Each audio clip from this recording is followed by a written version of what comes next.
हम्म, हाँ, तो पिछले वाले वीडियो में हम लोग क्या टारगेट किए थे, बेसिकली अस्थमा के बारे में समझे थे और उसका क्लासिफिकेशन समझे थे ना। तो क्लासिफिकेशन के एक पार्ट को कंप्लीट कर लिए थे, कौन सा, ब्रोंकोडायलेटर वाला पार्ट। अब हम लोग क्या कंप्लीट करेंगे, एंटी इन्फ्लामेटरी वाला पार्ट, जो इन्फ्लामेशन मतलब इन्फ्लामेशन को काउंटर करेगा, एंटी इन्फ्लामेटरी। तो उसके अंदर क्या था, उसी प्रोसेस को फॉलो करना है अपने को, ठीक है ना। मास सेल था, मास सेल से क्या निकल रहा था, ये अपना मीडिएटर्स, और मीडिएटर्स किस पे काम कर रहे थे, रिसेप्टर पे।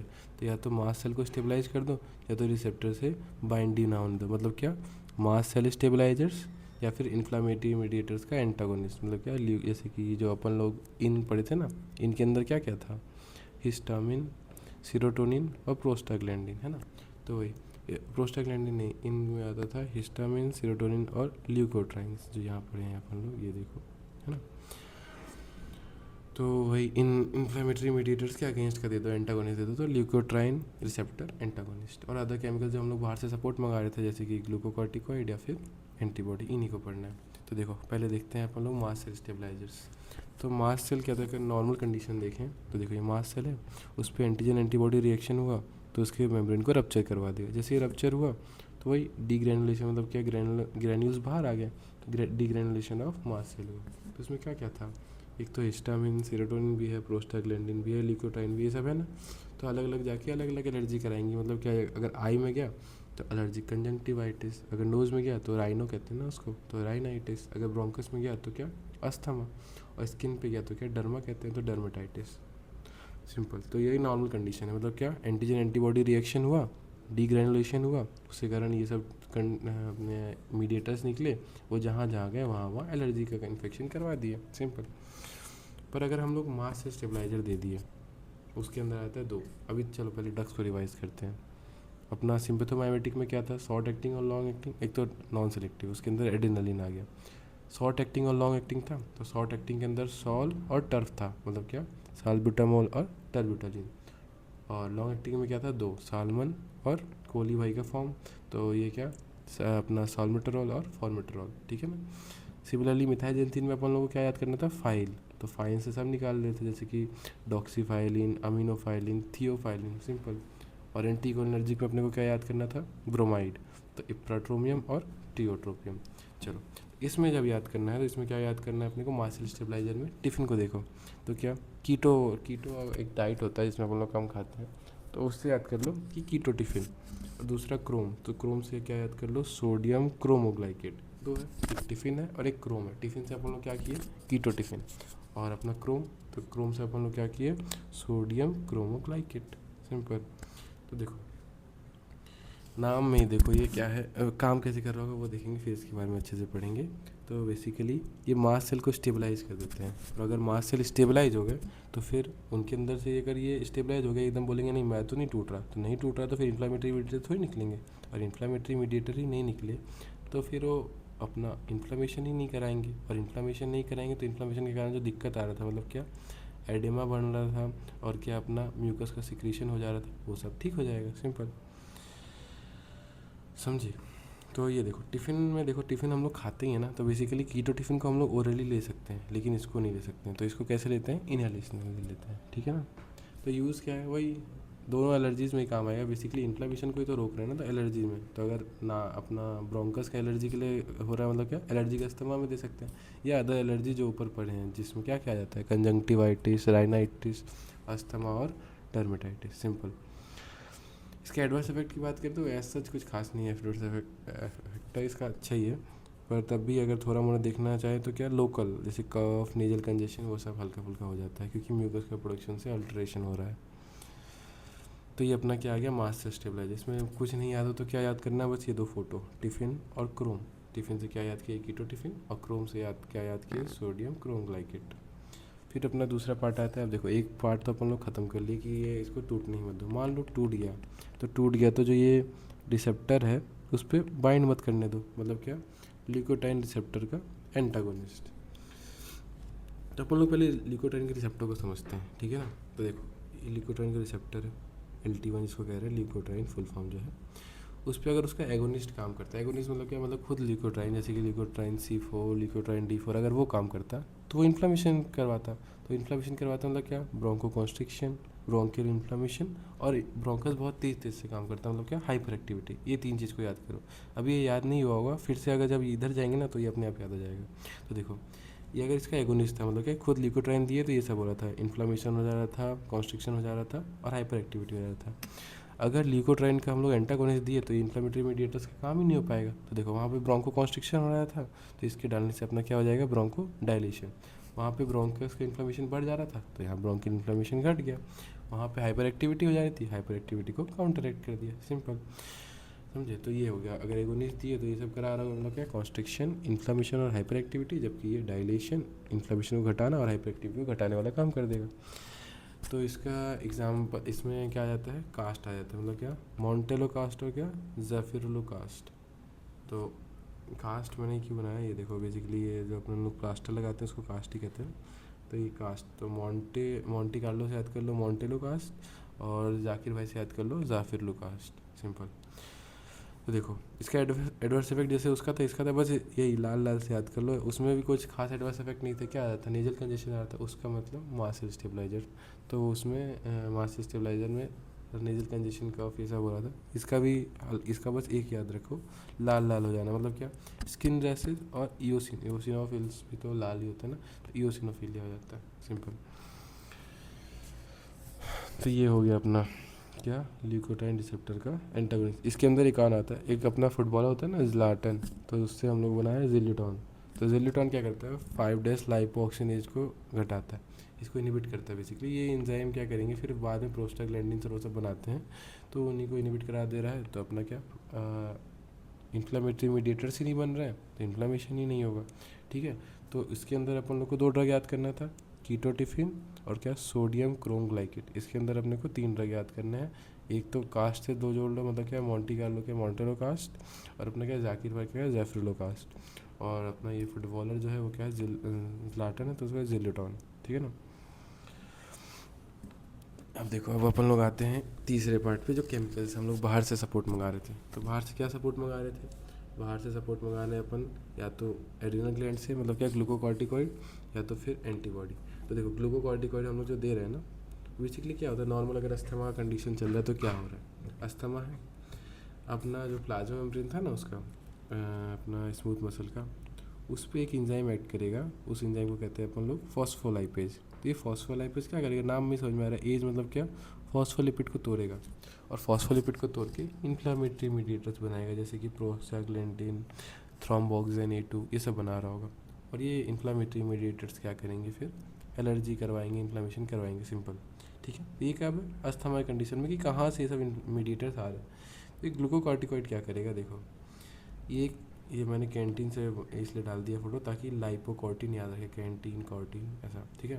तो लाइपोकॉर्टिन जो हम लोग, ये जो ग्लूकोकॉर्टिकॉइड जैसे दिए ना, तो अपने अंदर एक लाइपोकॉर्टिन निकलेगा।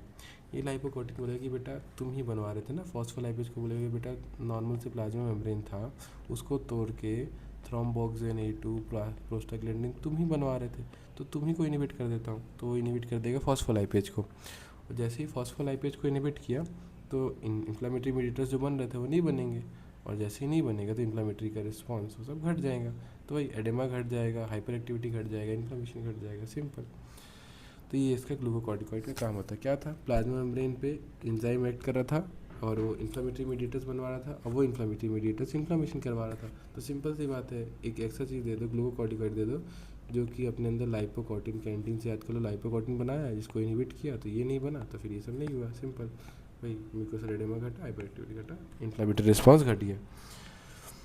अब देखो, ग्लूकोकॉर्टिकॉइड के टाइप्स 2 होते हैं, एक इनहेलेशनल मतलब जो सांस के थ्रू, नेबुलाइजर के थ्रू ले रहे हैं अपन लोग, और एक हम लोग जो खा रहे हैं या फिर आई भी लग रहा है वो सब। तो जो इनहेलेशनल है ना, उसमें उसका सन हर जगह आता है, तो क्या, ब्यूडेसोनाइड, फ्लूटिकासोन, इसके फ़ोटो से याद करना, फ़ोटो ही सबसे बेस्ट होता है। तो बेड से याद करना ब्यूडेसोनाइड, फ्लूट से याद करना फ्लूटिकासोन, ठीक है ना, और बेक्लोमेथासोन इसको मत याद कर दो, चलेगा, ठीक है। तो ये जो इनहेलेशनल है ना, ये अच्छा है बेसिकली, तो इसलिए इसको हम लोग किसके साथ देते हैं, लाबा के साथ, लॉन्ग एक्टिंग के साथ, ठीक है ना।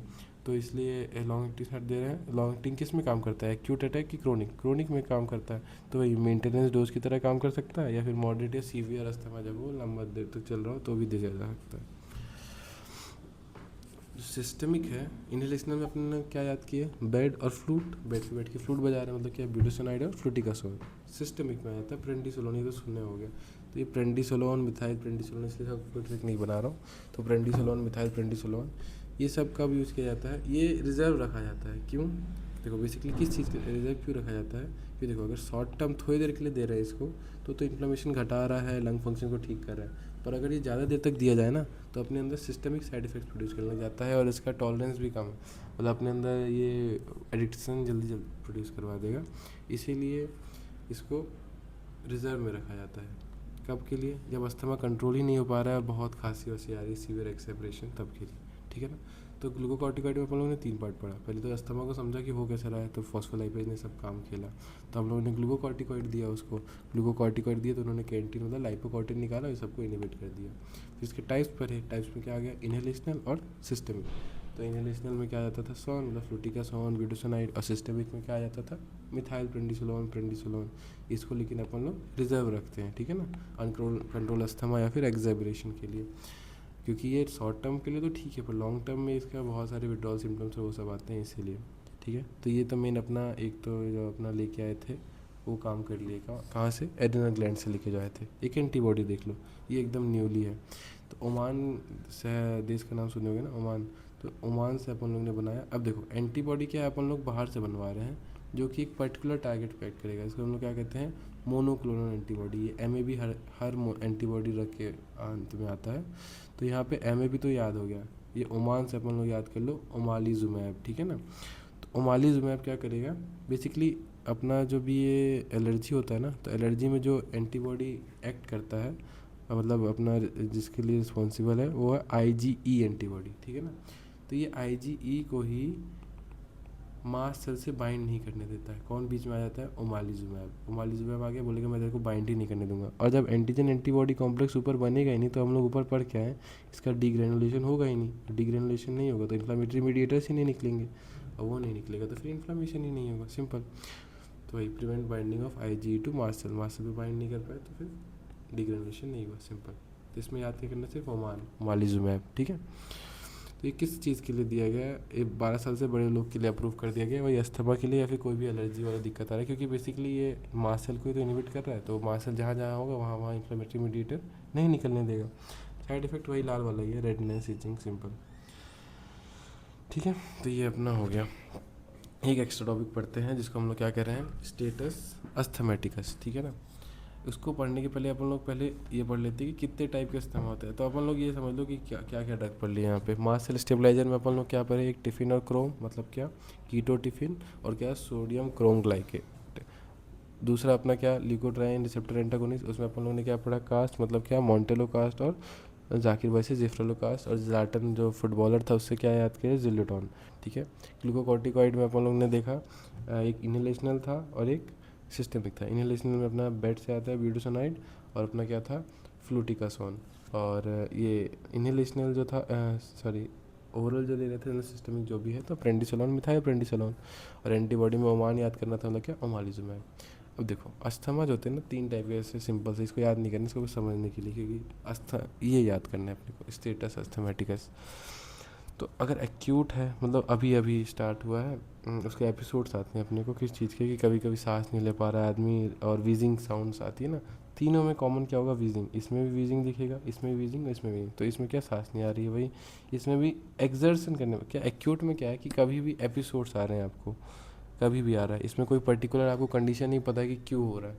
पर क्रोनिक में पता है कि जब एक्सर्शन करते हैं तब वीजिंग और डिस्प्लेसमेंट, मतलब सांस लेने में दिक्कत आ रही है, और नॉर्मली जो स्पूटम है वो म्यूकस वाला भरा हुआ पाया जा रहा है, और इन्फेक्शन बार बार हो रहा है, तो वो क्रोनिक के अंदर आता है, ठीक है।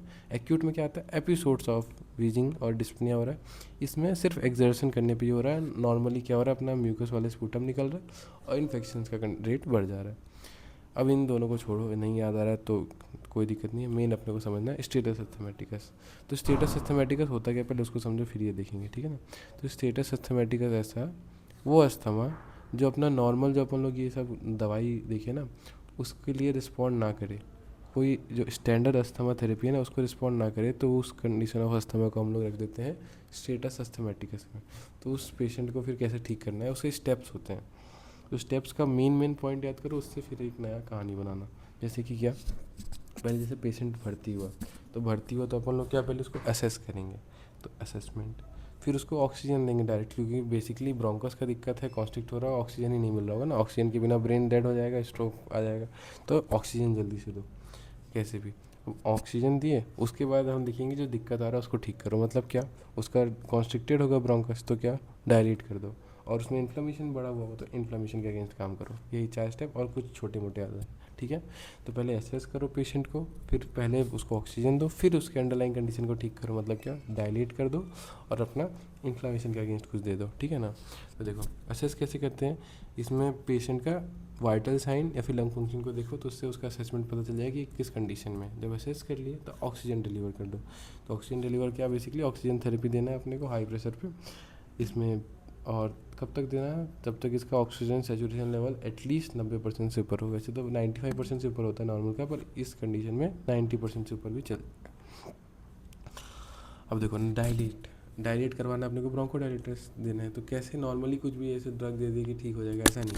हाई डोज में जो सबसे मेन अपना ब्रोंको डायलेटर है कौन है, बीटा 2 एगोनिस्ट, जिसके अंदर क्या साबल लाभ आते हैं ना, तो बीटा 2 एगोनिस्ट देना है इनहेलेशनली, सांस के थ्रू, ताकि जल्दी काम कर सके।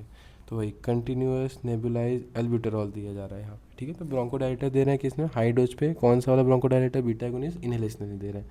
तो वही इसको अगर शॉर्ट में लिखा जाए तो क्या है, कंटिन्यूअस नेबुलाइज्ड एल्ब्यूटेरॉल। तो अपन लोग ने एसेस कर लिया उसको ऑक्सीजन दे दिया जब तक उसका PO2 ठीक नहीं हो गया, फिर उसका डायलेट करवा दिए। डायलेट कैसे करवा दिए, बीटा 2 एगोनिस्ट, मतलब बेसिकली बीटा 2 एगोनिस्ट देके फिर उसका इन्फ्लेमेशन ठीक करवा दो। तो इन्फ्लेमेशन ठीक कराने के लिए अभी जो हम लोग ड्रग रिजर्व में रखे थे, अब उसी का इस्तेमाल करना होगा। कैसे, सिस्टमिक कॉर्टिकोस्टेरॉइड दे दो भाई, मिथाइल प्रेंडिसोलोन, ठीक है। इसके अलावा छोटे मोटे जो कदम उठाने वो क्या होंगे, ये याद कर लो, पॉजिटिव, ट्यूब और आराम। मतलब क्या, पॉजिटिव एयर प्रेशर दे दो उसको, मतलब बहुत high pressure, high baric pressure oxygen दे रहे हैं अपने को, नॉर्मल एटमॉस्फेरिक प्रेशर का ऑक्सीजन नहीं दे रहे, ज़्यादा ताकत लगा के दे रहे हैं। तो वही PAP का मतलब होता है पॉजिटिव एयरवे प्रेशर।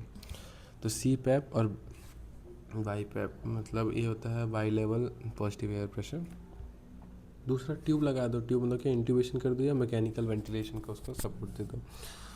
और आराम, थोड़ा उसके रिलैक्स करवाओ मसल्स को, मतलब कि सेडेटिव्स और मैकेनिकल मसल रिलैक्सेंट दो। क्यों मैकेनिकल नहीं, मसल हो गई।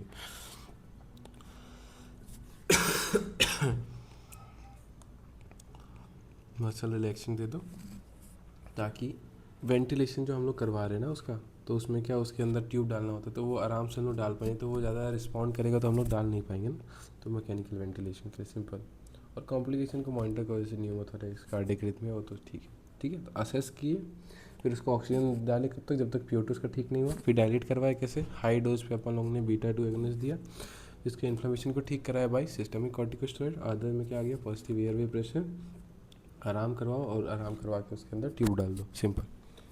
चलो तो ख़त्म हो गया अपना, ठीक है। तो एट लास्ट अगर हम लोग ड्रग्स देखें तो ये अपना सॉल्बिटामोल, अपना क्या टर्बिटालीन, सॉल्मेटरॉल, और क्या फॉर्मेटरॉल। फिर अपना क्या आ गया, ये फाइल से थियोफाइलिन, अमीनोफाइलिन, डॉक्सीफाइलिन। और इधर साइड अपना क्या था, ब्रोमाइड से इप्राट्रोपियम, टियोट्रोपियम। फिर मास्टर स्टेबलाइजर से क्या आ गया अपना, टिफिन मतलब कीटो टिफिन, और सोडियम क्रोम ग्लाइकेट। लिकोट्राइन से क्या आ गया, कास्ट मतलब मोन्टेरो कास्ट, जिफ्रेलो कास्ट। और अपना ग्लूकोकॉर्टिकॉइड में क्या आ गया, बेसिकली वो सिस्टमिक और इनहेलेशन में ब्यूटासोनाइड और अपना फ्लूटिकाजोन, और सिस्टमिक में तो मिथाइल और मिथाइल प्रेंडिसोलोन है ही, सिंपल हो इसका ओमान, ठीक है ना। चलो ख़त्म।